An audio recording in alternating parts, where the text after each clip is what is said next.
जैसे भाभी जी अवधी में आप अवधी में गाती हैं, तो फिर भी जैसे आपको कैसा कैसा गाना मतलब अवधी में कौन कौन सा गाना मतलब कैसे गाती है, आप बता दीजिए थोड़ा। सोहर गीत, पचरा हुआ, विवाह गीत हुआ, मंडप गीत हुआ, गारी गीत हुआ, नाच गीत।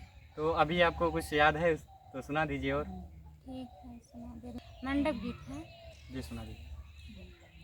रोज रोज घूमत रहला हीरो बनी के, आज काहे बैठा बटा दूल्हा बनी के। रोज रोज घूमत रहला हीरो बनी के, आज काहे बैठा बटा दूल्हा बनी के। गैया चरवला चरे वहवा बनी के, आज काहे बैठा बटा दूल्हा बनी के। तो ये मतलब जिसकी शादी हो रही है उसके बारे में आप गा रही हैं? जी भैया।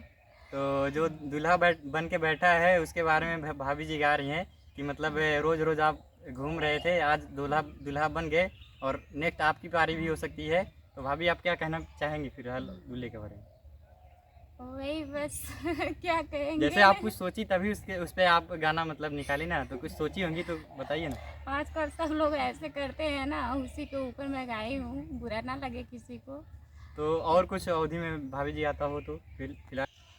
बिचुआ जनकार सखी बलम धोखे बाजबा, बिचुआ जनकार सखी बलम धोखे बाजबा। हमरे ससुरुज के तीन मकान बा, हमरे ससुरुज के तीन मकान बा।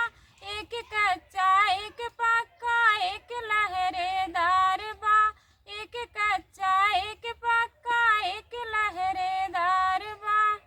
कहीं ऐसा तो नहीं आप अपने हस्बैंड को टारगेट कर रही है, इसी बहाने आप उनको भी बोल रही हैं कि हमारे ससुर का 3 ही मकान है और एक कच्चा और एक पक्का, तो क्या आप उनको ही टारगेट कर रही हैं क्या? नहीं, ऐसी बात नहीं है भैया, गाना है। नहीं, बहुत ही अच्छा गाती है भाभी, और ज़्यादा से ज़्यादा इनको भी सपोर्ट कीजिए आप लोग। और फिर मिलते हैं आपको किसी नेक्स्ट वीडियो में, तब तक के लिए जय हिंद।